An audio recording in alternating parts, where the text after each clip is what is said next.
حضرت علی ناراض ہو جائیں تو حضور کو منانے تشریف لے جائیں اور کہیں کم یا ابا تراب، اٹھو مٹی والے.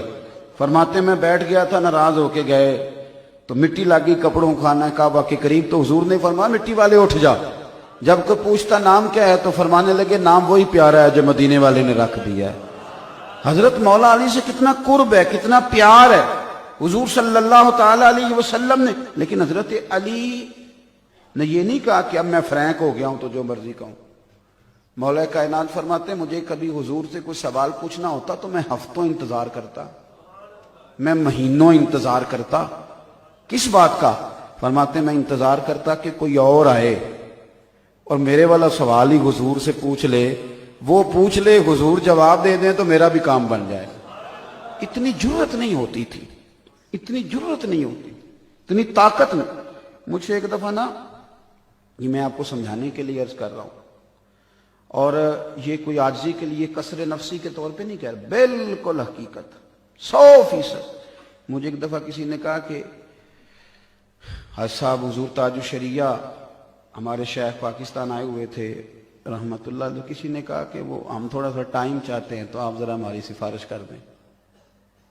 تو میں نے ان سے کہا کہ آپ نے عجیب بات کر دی ہے، میں اور ان سے سفارش کروں؟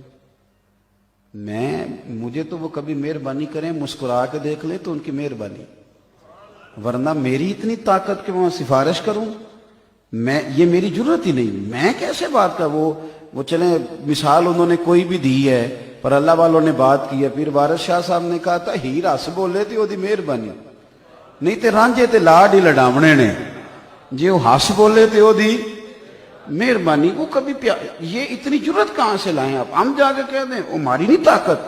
یہ تو میاں آپ کسی سے کہلوائیں، کو بزرگ شاید کہے تو بات ہو جائے. ان کا جی آپ کہیں تو صحیح. تو میں نے کہا ہم اپنے آپ کو اتنا بڑا سمجھیں کیوں؟ ہمیں کس نے کہا ہے کہ ہم اتنا کھول کے کہیں؟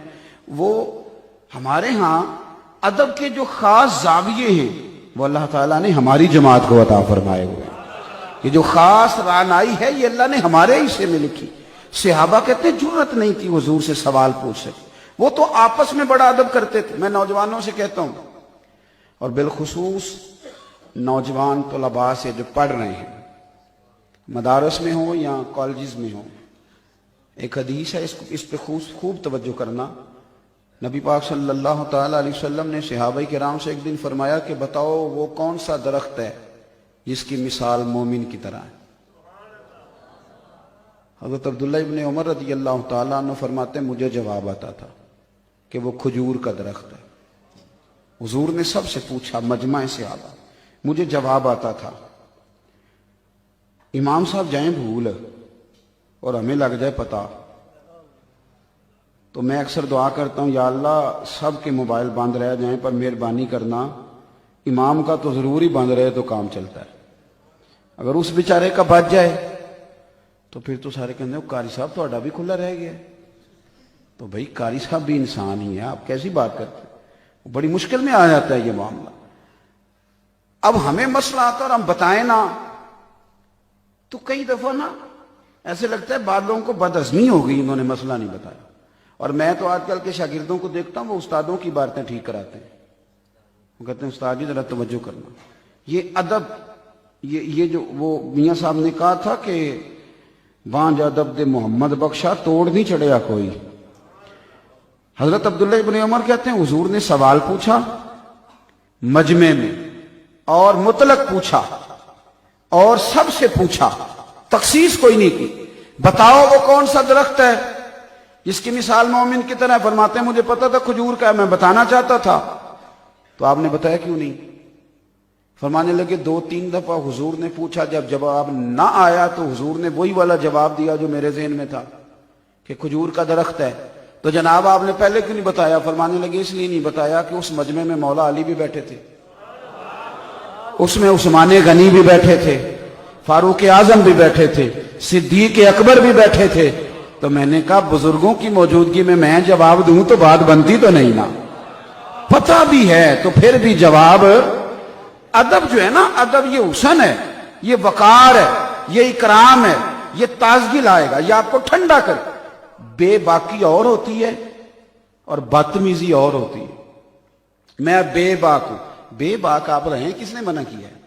لیکن اس وقت جب حق کہنا ہو, جہاں ادب کرنا ہو, وہاں بے باکی نہیں ہوتی, وہاں تو احترام ہوتا ہے. اور آزاد خیالی اور ہوتی ہے اور آوارہ خیالی اور ہوتی ہے.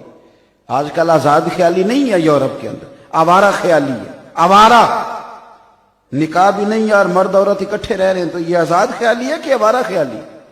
یہ تباہی. اتنے سونے جوان میں نے اپنی آنکھوں سے دیکھے رات کو شراب پی کے نالی میں گرے ہوئے ہیں.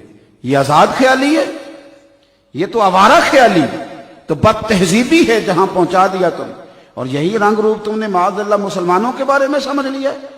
یاد رکھیں, جب اللہ نے کہہ دیا آواز بھی اونچی نہیں کرنی, تو پھر ہمارے صوفیاء نے پتہ کیا پیغام دیا. خواجہ غلام فخر الدین سیالوی فرمانے لگے, باب جبریل کے پہلو میں ذرا دھیرے سے. فخر کہتے ہوئے جبریل کو یوں پایا گیا, ہم نے پلکوں سے زرے یار پہ دستک دی ہے.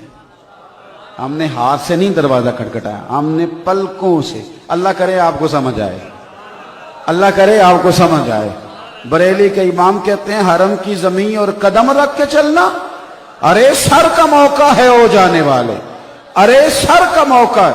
خواجہ صاحب فرمانے لگے باب جبریل کے پہلو میں. اور یہ بھی نہیں کہتے کہ حضرت جبریل باتیں کر رہے تھے, کہنے لگے حضرت جبریل بھی نا دھیرے دھیرے بول رہے تھے, وہ بھی وہاں باتیں کر رہے تھے پر ذرا آہستہ آہستہ. باب جبریل کے پہلو میں ذرا دھیرے سے. فخر کہتے ہوئے جبریل کو یوں پایا گیا, ہم نے پلکوں سے درے یار پہ دستک دی ہے. آواز اونچی ہوئی تو عمر کا سرمایا گیا. احترام, اور کس درجے کا احترام؟ حضرت مولا علی شیر خدا. یہ عقل مندوں کے لیے بات سنانے لگا ہوں, عقل مند ناراض نہ ہو جائیں. لیکن مولا رومی رحمۃ اللہ علیہ فرماتے ہیں کہ اللہ تعالیٰ نا بندوں کو عقل دیتا ہے استعمال کرنے کے لیے, لیکن لوگ ساری زندگی عقل کے ہاتھوں استعمال ہوتے رہتے ہیں, ساری زندگی.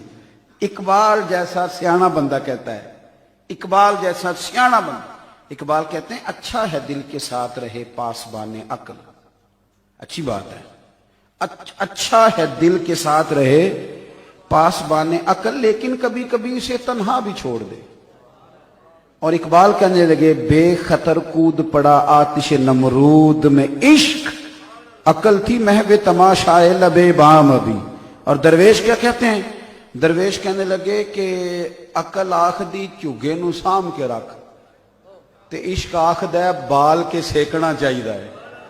او یاد رکھ میرے بھائی, یہ عقل مندوں کے لیے بات عرض کرنے لگا ہوں.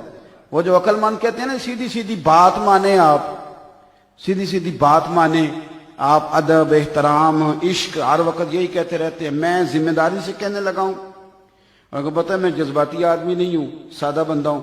میں ذمہ داری سے کہنے لگا ہوں, یہ جو تم کہتے ہو نا عمل کریں, میری جماعت سے بڑھ کر میرے نبی کی سنت پر کوئی عمل کر ہی نہیں سکتا. آپ کو کس نے کہہ دیا ہے کہ عمل کوئی اور کرے گا؟